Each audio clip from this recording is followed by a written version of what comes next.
Hello friends, welcome to my channel. आज हमारी science की सीरीज है वो शुरू होने जा रही है। हम इसमें आज जो टॉपिक पढ़ेंगे वो सेल टॉपिक है वो पढ़ेंगे। ये जो साइंस की सीरीज है किस एग्जाम के लिए इंपॉर्टेंट होने वाली है, जो हमारा अपकमिंग एग्जाम है DSSB TGT exam, CTET level 2 exam, साथ ही साथ जो कि हमारे सेंट्रल लेवल पे जो एग्जाम होते हैं SSC CHSL CGL UPSC, उन सब के लिए ये इंपॉर्टेंट होने वाली है। तो चलिए टाइम ना वेस्ट करते हुए हम अपना टॉपिक स्टार्ट करते हैं। तो हमारा आज का टॉपिक है सेल। अब सेल है, इसको हम हिंदी में बोलते हैं कोशिका। तो क्या होता है कि जिस तरह से सेल, अगर मैं सबसे पहले बोलूँ तो कि जो सेल होता है ये हमारा एक लैटिन वर्ड है। इसका जो मीनिंग होता है ये होता है लिटिल रूम, मतलब एक छोटा कमरा। जैसे मान लो हम अपना घर बनाते हैं तो घर को यूं ही तो नहीं बनता, पहले हम क्या करते हैं, ईंटों को एक सीरीज में लगाते हैं, हॉरिजॉन्टल एंड वर्टिकल। तब जाके क्या होता है, एक दीवार खड़ी होती है, दीवार के बाद एक पूरा हमारा घर बनकर रेडी होता है। उसी तरह से किसी भी एक ऑर्गेनिज्म होता है, उसका जो शरीर होता है वो सेल्स के कॉम्बिनेशन से मिलकर बनता है। यानी अगर मैं बोलूं कि जो सेल होती है ये क्या होती है, फंक्शनल और स्ट्रक्चर यूनिट होती है किसी भी ऑर्गेनिज्म की, और ये सबसे छोटी यूनिट होती है। ठीक है। अब स्ट्रक्चर और फंक्शनल यूनिट क्यों कह रहे हैं, क्योंकि कोई भी एक ऑर्गेनिज्म है उसके शरीर का जो स्ट्रक्चर बनता है वो उसके सेल के बेस पर ही बनता है। साथ में जो भी ऑर्गेनिज्म है वो जो कोई भी फंक्शन करता है, मान लो रेस्पिरेशन करता है, डाइजेशन करता है, एक्सक्रीशन होता है, तो उसमें भी हर सेल का एक अपना रोल होता है। तो इसलिए हम बोल रहे हैं कि जो फंक्शनल और स्ट्रक्चर यूनिट होते हैं किसी भी ऑर्गेनिज्म की, वो भी क्या होती है, सेल। अब सेल की हिस्ट्री पर चलने से पहले हम इसके कुछ फैक्ट्स है जो हमें पता होना चाहिए, जो एग्जाम में पूछे जाते हैं, तो हम उनको पढ़ते हैं। तो सबसे पहला जो फैक्ट है इसमें है स्टडी ऑफ सेल। सेल की जो स्टडी होती है उसको हम बोलते हैं साइटोलॉजी। उसके बाद आता है कि जो सबसे छोटी सेल यानी स्मॉलेस्ट सेल होती है वो होती है माइकोप्लाज्मा की। माइकोप्लाज्मा क्या होता है, एक बैक्टीरिया होता है, इसको हम PPLO भी बोलते हैं। ठीक है। अगर इसकी मेजरमेंट पूछी जाए तो इसकी मेजरमेंट होती है 0.1 माइक्रोमीटर, इसकी मेजरमेंट होती है। उसके बाद अगर पूछा जाए बिगेस्ट सेल कौन सी होती है, तो जो बिगेस्ट सेल होती है वो होती है एग ऑफ ऑस्ट्रिच, यानी स्तुरमुर्ग का जो अंडा होता है। अगर इसकी मेजरमेंट पूछी जाए तो ये होती है 150 mm टू 125 mm। ये जो यहाँ पे वैल्यू दी हुई है ये बुक टू बुक वेरी कर रही है। उसके बाद हम बात करते हैं लॉन्गेस्ट सेल की, कि जो सबसे लंबी सेल है ये कौन सी होती है, ये नर्व सेल होती है जो मेन में पाई जाती है, जो न्यूरॉन्स के लिए रिस्पॉन्सिबल होती है। इसकी जो मेजरमेंट होती है वो 90 सेंटीमीटर टू 1 मीटर है वो होती है। अब ये तो हो गए फैक्ट्स। अब हम चलते हैं सेल की हिस्ट्री के बारे में, कि जो सेल है उसका इतिहास क्या बोलता है। तो सबसे पहले एक साइंटिस्ट थे जिनका नाम था मेलपिगी। 1660 में उन्होंने क्या किया कि प्लांट और एनिमल टिश्यू है उसके एक पतले हिस्से की उन्होंने स्टडी की, और उस स्टडी को स्टडी करके और उन्होंने ये पता किया कि जो भी एक ऑर्गेनिज्म है उसके शरीर में कुछ फंक्शनल यूनिट्स होती है, तो वहां से उन्होंने फंक्शनल यूनिट का पता लगाया।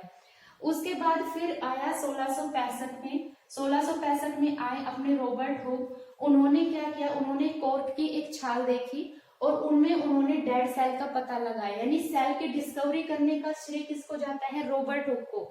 बट अगर क्वेश्चन आपसे ऐसे पूछा जाए कि जीवित सेल को देखने का श्रेय किसको जाता है, तो वो जाता है एंटोन वॉन को, और इन्होंने इसको डिस्कवर किया था 1670 के अंदर। अगर आपसे पूछा जाए डेड सेल की डिस्कवरी का श्रेय किसको जाता है, तो रॉबर्ट हुक को 1665। अगर पूछा जाए कि लिविंग सेल्स को देखने का श्रेय किसको जाता है, तो वो एंटोन वॉन को, इन्होंने 1670 में इसको डिस्कवर किया था। अब थे एक साइंटिस्ट जो थे ल्यूमेन हुक। उन्होंने 1670 में उन्होंने कहा कि जो बैक्टीरिया, प्रोटोजोआ, स्पर्म और जितनी भी लिविंग सेल्स होती है उन सब के कॉम्बिनेशन को उन्होंने एक नाम दिया एनिमैल्कुले। अब हम पढ़ते हैं सेल थ्योरी के बारे में। तो सेल थ्योरी होती है कोशिका सिद्धांत। तो सेल थ्योरी के बारे में अलग अलग साइंटिस्ट के अलग अलग विचार थे। अपने अलग अलग विचार के बेस पे इन्होंने अपनी अलग अलग थ्योरीज निकाली। तो सबसे पहले 1838 की हम बात करते हैं। तो 1838 में मैथियास गिल्डन जो कि एक बॉटनिस्ट थे, और थियोडर स्वान जो कि 1839 में एक जूलॉजिस्ट थे। मतलब जो एम्स गिल्डन थे इन्होंने पौधों पर स्टडी की, और जो 1839 में जो टी स्वान आए थे इन्होंने जंतु पर स्टडी की, और इन्होंने स्टडी करके हमने एक थ्योरी निकाली। और उस थ्योरी के कंक्लूजन क्या इसमें निकला कि हर ऑर्गेनिज्म की जो बॉडी होती है वो एक या अनेक कोशिका से मिलकर बनती है। और सेकंड में उन्होंने कहा कि जो सेल ही होती है ये शरीर की स्ट्रक्चर और फंक्शनल यूनिट होती है। तो इन्होंने अपनी इस थ्योरी में ये कहा। लेकिन अब हम बात करते हैं 1855 में, तब आते हैं रुडोल्फ विर्चो। उन्होंने फिर क्या कहा, उन्होंने इस थ्योरी को चेंज किया और इसमें कुछ और फैक्ट्स ऐड किए। उन्होंने कहा कि हर एक नई कोशिका होती है उसका जो ओरिजिन होता है, मतलब जब कोई भी एक सेल बनती है उसका ओरिजिन होता है, तो वो पहले से जो लिविंग सेल एग्जिस्ट कर रही है उनसे होता है, ना कि डेड सेल से। इन्होंने लिविंग सेल के लिए बोला कि वो लिविंग सेल क्या होती है, वो डिवीजन करती है और डिवीजन के थ्रू फिर एक सेल बनती है। तो उन्होंने ये कहा। सेकंड में उन्होंने कहा कि हर ऑर्गेनिज्म की जो बॉडी होती है वो सेल से मिलकर बनती है, और इसलिए उन्होंने कहा कि सेल क्या होती है, स्ट्रक्चर यूनिट होती है। फिर उन्होंने कहा कि हर ऑर्गेनिज्म के अंदर क्या होता है कि जितनी भी एक्टिविटी होती है, जितने भी मेटाबॉलिज्म एक्टिविटी है, रेस्पिरेशन, डाइजेशन, जितनी भी एक्टिविटी होती है वो उसकी बॉडी के अंदर ही कंप्लीट होती है, इसलिए इन्होंने सेल को फंक्शनल यूनिट कहा।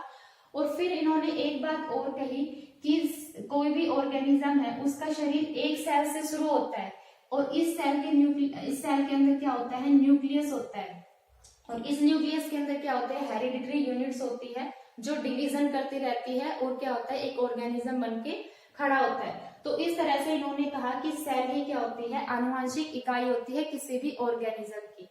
फिर इस थ्योरी के बेस पर जो रुडोल्फ विर्चो है उसने अपना एक वर्ड निकाला, ओमिनस सेलुला ई सेलुला, और ये हमारा रीड 2015 के अंदर ये पूछा भी गया था कि ओमिनस सेलुला ई सेलुला का मतलब क्या है। तो इसका मतलब होता है कि हर जो नई कोशिका का ओरिजिन होता है वो प्री एग्जिस्टिंग लिविंग सेल से होता है, ठीक है। पर अब जो ये सेल थ्योरी होती है ये किसके लिए एप्लीकेबल नहीं है, जो अपनी ब्लू ग्रीन एल्गी है, ठीक है, और जो प्रोटोजोआ है इनके लिए एप्लीकेबल नहीं है। क्यों? क्योंकि आपको पता है इनके अंदर न्यूक्लियस नहीं होता है, तो न्यूक्लियस नहीं होगा तो हेरिडिटरी यूनिट कहाँ से प्रेजेंट होगी, इसलिए ये इस सेल थ्योरी की एक्सेप्शनल है, ब्लू ग्रीन एल्गे और प्रोटोजोआ। तो यहाँ पे हमारी सेल थ्योरी है खत्म होती है। आई होप आपको ये वीडियो अच्छी लगी। अगर ये वीडियो अच्छी लगी है तो चैनल को ज्यादा से ज्यादा लाइक कीजिए, शेयर कीजिए और सब्सक्राइब कीजिए।